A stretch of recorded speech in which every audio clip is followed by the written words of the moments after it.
கோபம். நீங்கள் எப்போதாவது ஒருவர் மீது கோபப்பட்டு இருக்கிறீர்களா? அந்த கோபத்தை தவிர்த்திருக்கிறீர்களா? அதை உங்களால் தவிர்த்திருக்க முடியுமா? கோபம் என்பது இயற்கையான ஒரு ஆற்றல். அது தீவிர ஆர்வம் போன்றது. கோபத்தின் ஆற்றல் ஒருமுறை உள்ளிருந்து வெளியேறிவிட்டால் அதை அழிப்பது கடினம். ஆனால் எந்த ஆற்றலையும் அழிக்க முடியாது. இது இயற்கையின் விதி. ஆனால் நிச்சயமாக நம்மால் இந்த ஆற்றலின் தன்மையை மாற்ற முடியும். இந்த மோசமான கோபத்தை இரக்க உணர்வின் அழகான மலர் போன்று மாற்ற முடியும்.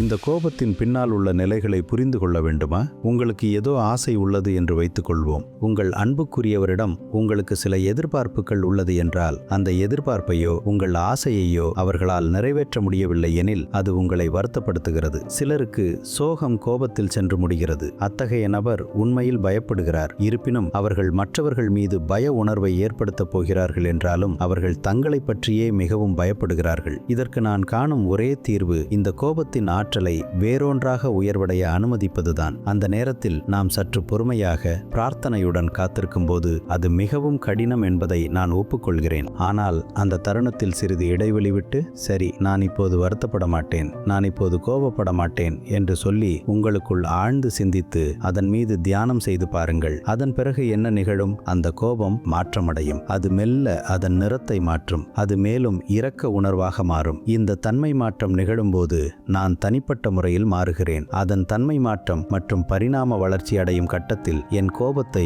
மற்றவர்கள் மீது செலுத்துவதற்கு பதிலாக நான் சுய பரிசோதனை செய்து என் சொந்த தவறுகளை கண்டறிகிறேன். உண்மையாக வருந்தி நன்மை அடைவதற்காக நான் என்னை மாற்றத் தொடங்குகிறேன். இது புரிதலின் மூலமாக சரியான புரிதல், நற்சிந்தனை மற்றும் இதயத்தின் மையத்தில் கவனம் செலுத்துதல் ஆகியவற்றினால் மட்டுமே நிகழும். அப்போதுதான் ஆகா, நான் கோபத்தை வென்றேன் என்று சொல்ல முடியும். எனவே இது கடவுளால் கொடுக்கப்பட்டது.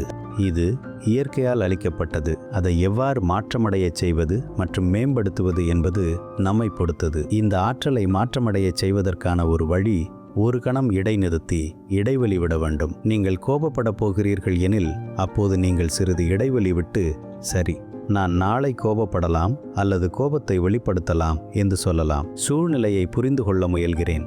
நீங்கள் நேரம் எடுத்துக்கொண்டு முழு சூழ்நிலையையும் பகுத்தாய்வு செய்கிறீர்கள்.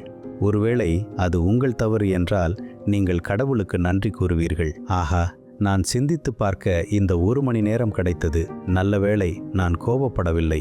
கடவுளுக்கு நன்றி சொல்கிறேன். இந்த கோபத்தின் உண்மையான பயன் தனிப்பட்ட தன்மை மாற்றத்திற்காக இருந்திருக்க வேண்டும். மாறாக மற்றவர்களை திருத்துவதற்கு நாம் எப்போதும் அதை பயன்படுத்துகிறோம். எனவே கோபம் வருவதற்கும் உண்மையில் கோபத்தை வெளிப்படுத்துவதற்கும் இடையில் இந்த இடைநிறுத்தம் அவசியமான ஒரு கட்டமாகும்.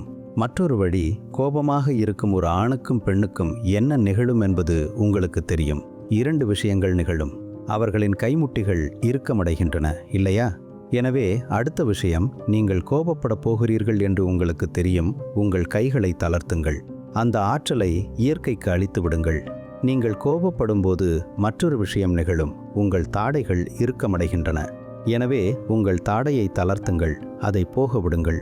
உடலியல் ரீதியாக அந்த 5 நிமிடங்களுக்குள் இதை செயல்படுத்த முடிந்தால், கோபப்பட பல காரணங்கள் இருந்தாலும் கோபம், வருத்தம் என்பதே படமாட்டீர்கள்.